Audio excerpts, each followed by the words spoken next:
is Scorpio. Mabilisan na intro muna tayo. Hello my dear! Welcome or welcome back sa ating YouTube channel. My name is RJ, your tarot card reader. At ang gagawin po natin ngayon is yung ating daily reading. Para po ito sa araw ng July 9, 2026.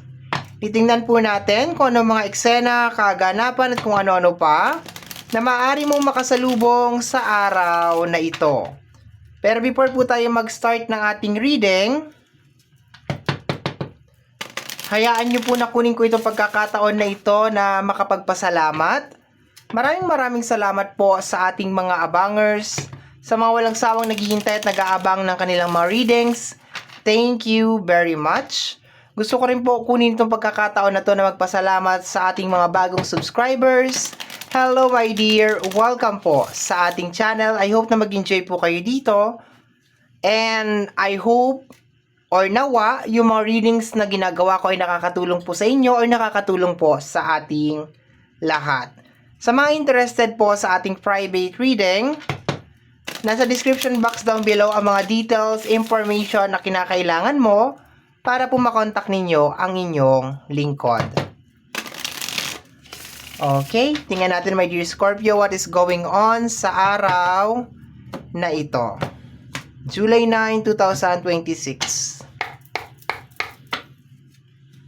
First card mo ay the Six of Swords and the King of Pentacles. Okay. Ang unang tinamaan talaga is pera, my dear. Okay. So, nakukuha ako dito, my dear, yung determinasyon mo naman na maayos, mabalance, maging okay, yung usapin ng pinansyal. Okay? Just in case you are a provider, you're trying your very best, my dear, na makapag-provide sa araw na ito. Pero medyo ano talaga ha, may tension talaga my dear sa usapin ng pinansyal. Ayan. Okay. So kapit lang my dear Scorpio. I think magiging okay din ang lahat. Hindi naman kasi pare-parehas ang araw, 'di ba? Iba-iba naman kasi. So baka nagkataon lang talaga na medyo maraming pressure, maraming stress or kung ano-ano man, 'di ba? Obligation, responsibility, ayan. Pero kinakaya mo naman sa energy ng Six of Swords, ayan oh. Nilalaban mo naman siya. Pero mabigat to, my dear, ha? Hindi siya magaan. So, there's a possibility na kung you are a breadwinner, di ba? Yung mga obligasyon, responsibilidad, ramdam na ramdam mo ngayong araw na to. And kinakaya mo naman siya, yung pinipilit mong kayanin. Okay.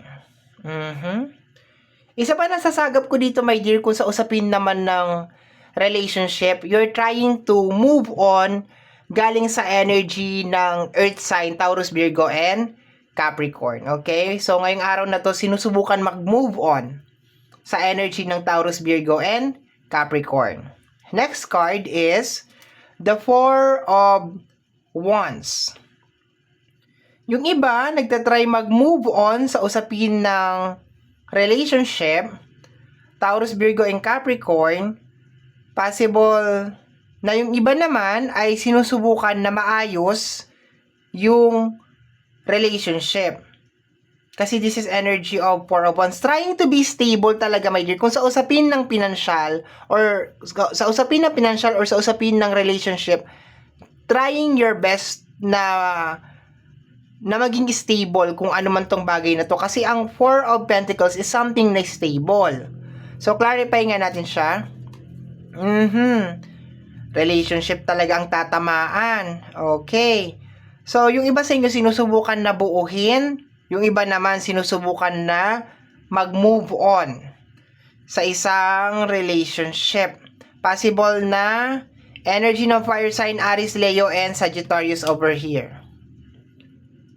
Okay. Parang may nangyaring tension lately sa usapin ng relationship. It's either nauwi sa hiwalayan or parang hindi, meron pang hindi nakaka-move on. Actually, mas malakas yung energy, my dear, ng hindi pa rin nakaka-move on dito sa card na to. Okay? It's like, may nangyaring tension sa loob ng relationship, and sinusubukan mo na lang maging okay kahit na sabihin natin na hindi ka pa talaga 100% na okay. Kasi, pinapahalagahan mo yung pamilya or yung relationship. Pero meron ka pa rin talagang mabigat na dala-dala. Posibleng may kinalaman din sa pera kung ano man yung pinag-awayan. Pero sa araw na ito, sinusubukan mo lang talaga magpakatatag, sinusubukan mo lang talaga maging strong, and kung meron mga issue na may kinalaman sa usapin ng financial, sinusubukan mo rin ma-resolve yon. Pero nakukuha ko rin, my dear, especially yung mga talagang nag-away talaga na mga malala, yung talagang nauwi talaga sa hiwalayan, I can feel na ngayong araw na to, you are trying your best, my dear, na makapag-move on from this scenario or from this situation. Next card is the Seven of Wands. And the Fool card. O, di ba halo yung dalawa? Meron pinaglalaban at saka meron nag-new beginnings. Kaya medyo scrambled egg ako dito, my dear Scorpio. Kasi yung iba talaga sa inyo is nagpo-full card.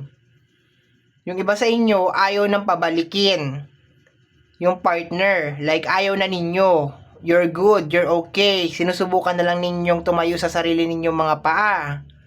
Yung iba naman is nagbigay ng second chance. Dalawang energy.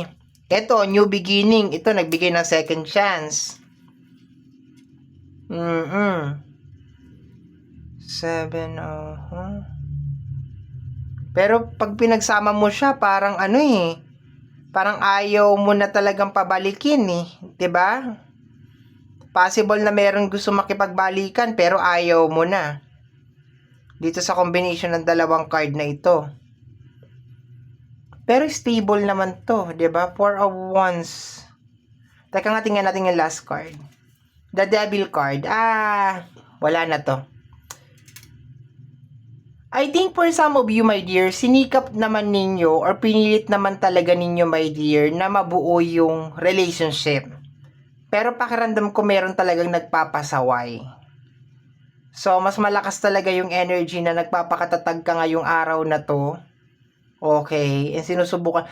Alam mo, my dear, kung hindi pa kayo naghihiwalay ng partner mo, hindi ka pa talaga 100% hindi ka naniniwala sa kanya na wala siyang ginawang hindi maganda.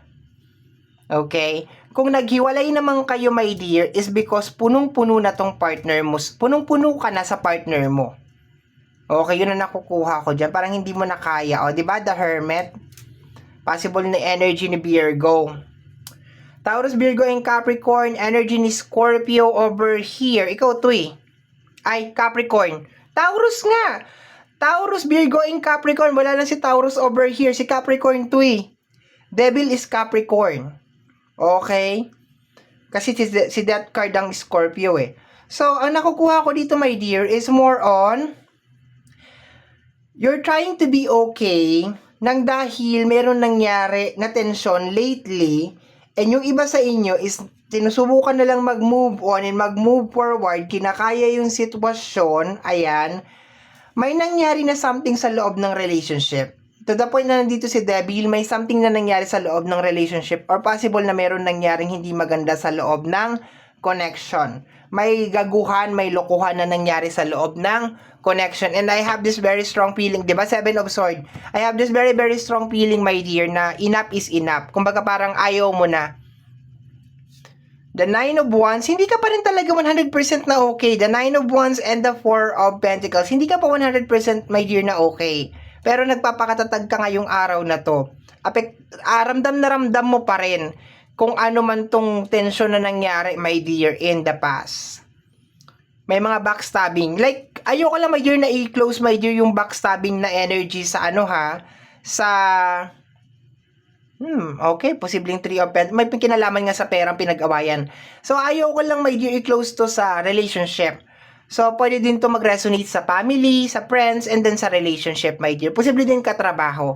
Pero ang pinakapunot dulo, my dear, ng ating reading is merong gumawa sa'yo ng hindi maganda, And as of this moment, yung iba sa inyo is sinusubukan na mag-move on from that situation, okay, magpakatatag. And yung iba naman sa inyo is like, yes, possible na pinakikisamahan mo pa rin kasi nararamdaman ko possible na pinapakisamahan mo pa rin pero may something, no? May parang may lamat na yung baso, yun ang nakukuha ko dito, my dear. Sa usapin ng pinansyal, okay, sinusubukan mo naman, my dear, magpakatatag sa kung ano man yung mga obligation at saka responsibility. Pero definitely, kung meron ka pinagdadaanan ngayon sa usapin ng pinansyal, possible na nagdadala din yun, my dear, ng memory sa'yo tungkol sa isang tao. Pwede din, no? So, kung meron ka pinagdadaanan ngayon na may kinalaman sa usapin ng financial, possible na nagdadala yun ng memory na may kinalaman doon sa tao na yun. Kasi, possible na kaya ka na-stuck sa sitwasyon na yan is dahil doon sa ginawa ng tao na yun, or dapat dalawa kayo na nire-resolve kung ano man yung problema na yan. Okay, yun ang nakukuha ko dito na energy. Okay? So, my dear Scorpio, yan po ang nasagap natin na message, energy para sa araw na ito, July 9, 2026. Kagaya po ng lagi kong sinasabi, ang tanging hiling at dasal ko lamang po sa ating buong may kapal na ang mga readings na ginagawa ko ay nakakatulong po sana sa ating lahat. Maraming salamat po. Thank you, my dear. Bye-bye!